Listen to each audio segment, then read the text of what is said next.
கொடியாய் நிலவை தந்தது. காலம் தோறும் வழி வழியாய் உயிர்கள் தோன்றது. காலம் தாண்டி புதோலியாய் பெண்மை வாழுது. பேதையாய் பெரும்பையாய் மங்கையாய் மடந்தையாய் அறிவையாய் தெரிவையாய் பேரிளம் பெண் நிறைவாளே.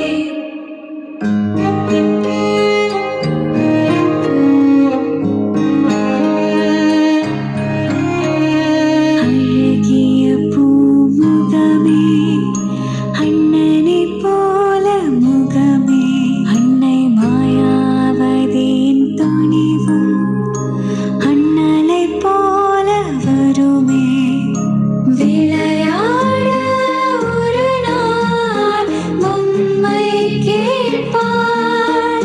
அவள் விளையாட்டில் பொம்மைகளை உயிராய் பார்ப்பாள்.